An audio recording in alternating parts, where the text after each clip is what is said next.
আমি আসলে সালাতের ভিতরে দোয়ার ক্ষেত্রে আমরা যারা আরব ভাষাভাষী নয়, যারা আরবি জানি না, তারা কি সেজদায় কিংবা শেষ বৈঠকে সালামের পূর্বে বাংলায় দোয়া করতে পারবো কিনা? বাংলায় দোয়া করতে পারবেন সেজদায় অথবা দরুদ পড়ে নেওয়ার পরে, আত্তাহিয়াত এবং দরুদ পড়ার পরে। কিন্তু যেই দোয়াগুলি পড়া আবশ্যক রয়েছে সেগুলি অবশ্যই আরবিতে হইতে হবে, নবী সাল্লাল্লাহু আলাইহি ওয়াসাল্লামের দোয়া হইতে হবে।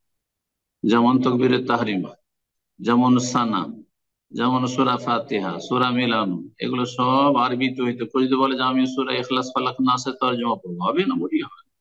রুকু সিজদার তসবিহ, হ্যাঁ, তারপরে আপনার দুই সিজদার মাঝখানের দিকের সামিআল্লাহু লিমান রাব্বানা ওয়া লাকাল হামদ, এগুলো কেউ বাংলা বললে হবে না।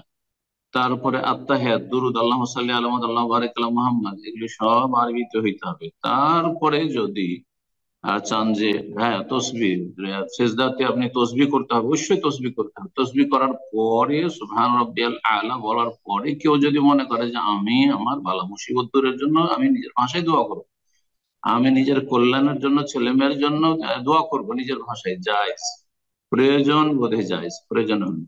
তবে কিছু ওলামারা বলেছেন সেটা যদি সুন্নত নফলে সীমিত রাখেন তো বেশি ভালো, যাতে করে ফরজের একটা মর্যাদা বা গুরুত্ব মানুষের অন্তরে থাকে। না হলে এটাকে হালকা মনে করবে, তারপরে মূর্খ লোকেরা ভাববে যে তো নিজের ভাষায় বাংলায় কথা বলছে, তার মানে কথা বলছে, অথচ দোয়াই করছে, সে রবের সাথে কথা বলছে। রবের সাথে কথা বললে কোনো দোষ নেই, ফরজ হোক অথবা নফল হোক। সুতরাং সেটাকে ব্যাপক আকার দেওয়া যাবে না। তারপরে ফরজে কতক্ষণ বা সময় থাকে, আপনি লম্বা সময় ধরে দোয়া করবেন সেজদায় পড়ে পড়ে অথবা সালাম ফেরার আগে, তাহলে সুন্নত নফলে তাহাজ্জুদে এগুলোতে সীমিত রাখেন, এটা বেশি ভালো।